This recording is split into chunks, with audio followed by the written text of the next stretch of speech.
Alright, I'm going to do a little video on the backup stacks, or the second string, or the bench, or whatever you want to call it.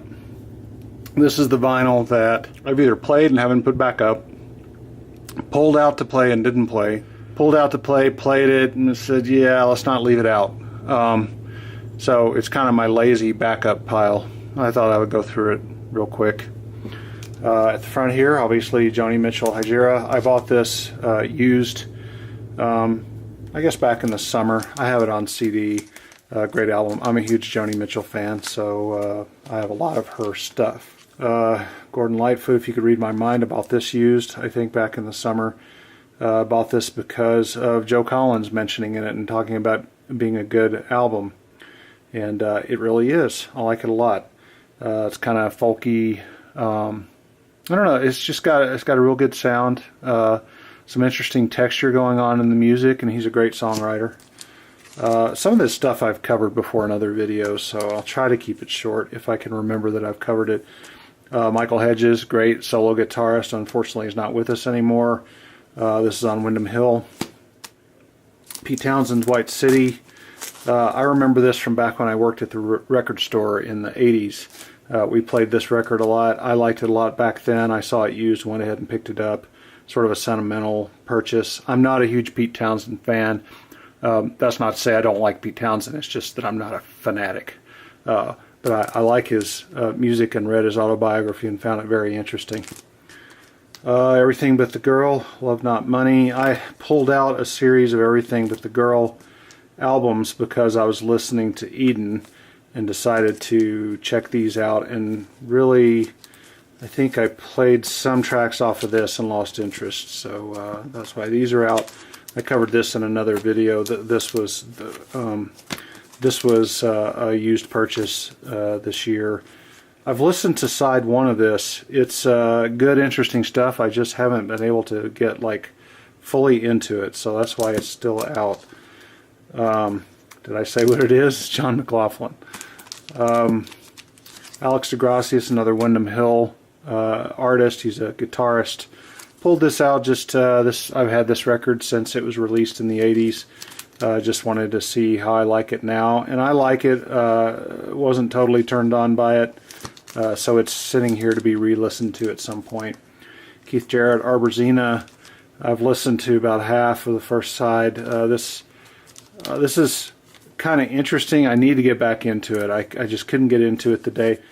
My recollection, anyway, is it's got orchestra in it, and it's pretty slow moving. It's a very slowly evolving kind of piece of music, so I'm going to have to get back into this on a day where I'm in that sort of mood. I bought this Chicago. This is Chicago 2 at a used store, and it's in horrible condition and sounds horrible. I guess I need to just take it to Goodwill or something. Bop B, Keith Jarrett. As those of you who watch many of my videos know, I'm a big Keith Jarrett fan. I'm not a fan of this recording. It sounds, the engineering, the recording itself is not all that good. It's very flat sounding. The music's really good.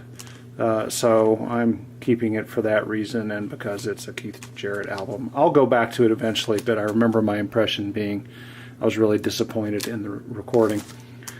Orchestral Maneuvers in the Dark. This is from the days when it was released. I pulled this out just to see, it's kind of one of those experiments. Boy, I really liked this in college. Would I still like it now? Not so much. I mean, I like it okay, but not this particular album. I think I like Architecture and Morality a little better. I have that in here somewhere, but I'm pretty sure it's broken or has a hole broken into it or something like that. Maybe I should try to get a copy of it. Oregon. I think I bought this used in the 80s. I mean, this is a pretty old recording, and I believe I've talked about it before. I'm a huge Ralph Towner fan, and I'm pretty sure it was this album that introduced me to Ralph Towner. So this is another one of those I pulled out just to see sort of, what I thought of it today. And I still like it, but this is a kind of a noisy copy, unfortunately. Dire Straits Communique, I picked this up this summer. I'm not a big Dire Straits fan, but I do like some of their music. Andreas Vollenweider, it's kind of a guilty pleasure. is oh so close. He is oh so close to sounding like elevator music. I mean, he is right on the bleeding edge, in my opinion. Please, nobody get offended over that. Caverna Magica, his album, it may be in this stack over here. That one I really like. It's, 90% of the way to elevator music. This one struck me as perhaps, 95%. And the other, I think I have a couple others over here. They all were striking me as a little too close to elevator music. So I'm going to have to take my time and listen to these for real and see whether I really dislike them as much as I'm afraid that I do. All right, second pile. Another Michael Hedges. I believe this one came out before Aerial Boundaries. This is 81, and Aerial Boundaries, where did it go? 84. So yeah, this predated Aerial Boundaries. It's a really nice album. He's not solo on every tune on this. He has some bass going on some of these tunes. Another Dire Straits. This was actually my mom's. So this is from, I would say, the year that it was made, and it's been in our family for that long, 1978. So it's old, it's beat up, it sounds kind of like crap, but I still listen to it. Joe Jackson's Body and Soul. I can't remember if I've talked about this one before in other videos. This is a really great sounding album. My copy is not in the greatest condition because I played it on a turntable I had in college, but boy, does it! The recording is so good. And interestingly, this is a DDA recording, meaning first two phases are digital, and it's obviously on an analog medium. So it sounds really great. So if you kind of like Joe Jackson or don't know anything about Joe Jackson, this is a pretty serious album from him that's really good, and where he was maturing and he was moving out of new wave sound and more into jazzier, larger bands, a larger sound, more complicated arrangements, etc. So it's worth checking out. I've talked about this in other videos. This is one of my favorite albums ever. Thomas Dolby, The Flat Earth, really great album. This is the Andreas Vollenweider that I like, and I've had this since, I'm pretty sure, since it was new in 1983. Taken pretty good care of it. Still sounds really great. I will listen to his albums if for no other reason than they're generally really good sounding. This one I picked up used as an experiment to see what it would sound like, and I haven't spent a lot of time with it. This Eric Gale, same thing. I bought it earlier this year used. Beautiful album art. I don't like the music so much. It's too light. The jazz is just too it's too light jazz for me. Talking Heads, Speaking in Tongues. I pulled this out thinking I might listen to it. This is a copy I've had since the college days. I haven't listened to it yet, in modern times, that is. Neil Young, Comes a Time. This is a record that my mom owned.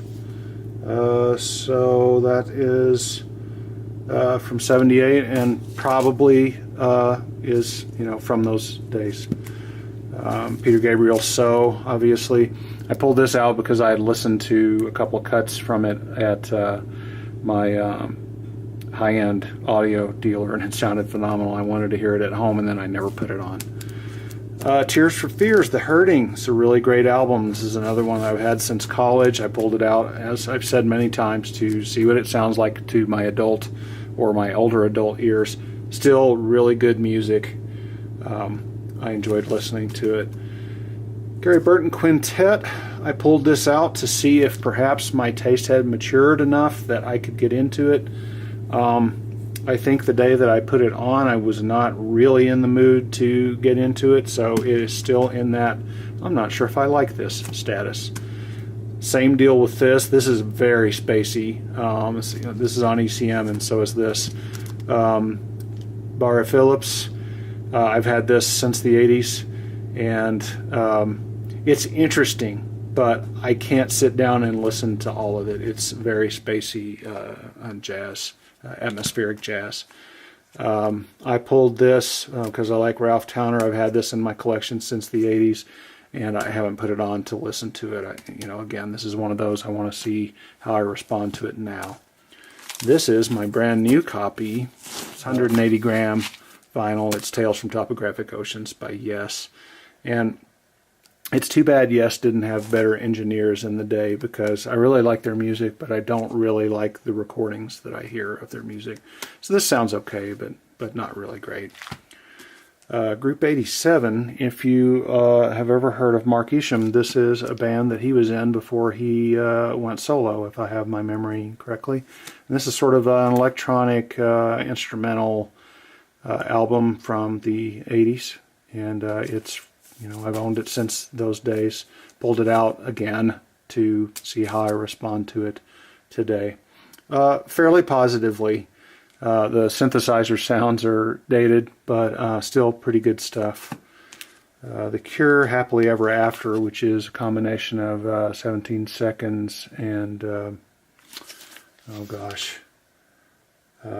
Faith. So it was released as a double album. And I liked The Cure a lot when they were hot. And this is a really, really good Depression music. I still like it a lot. And it sounds really good. It's a good recording. It's very spare, and it's good stuff to listen to if you're in the mood for it. Same deal with this. This is just an EP. It's got a tune on it I've mentioned in another video, Lament, that I like a lot. It's real spooky, typical Cure stuff. Color Field, kind of a neo-psychedelic album from Terry Hall, who was in Specials. Good God. And these guys put out a couple of albums. This one specifically is very psychedelic. It's a good sounding album and worth picking up if you see it. And I've talked about it in another video. Sorry for the repetition. And this is my old and original copy, I believe, of Elvis Costello's Imperial Bedroom, which is one of my favorite albums ever. And Elvis Costello is one of my favorite recording artists ever. I have elsewhere the Mobile Fidelity copy of this album. So that is the on deck kind of collection of LPs, and so I hope you saw something in there that maybe turned you on, made you a little curious. I will do more of these. I'll start digging into my massive collection that sit back here. This vast array of material here. Most of this is from the 80s, and it's just stuff that I've held on to. But I've got some fairly interesting things in there, I think. Catch you later.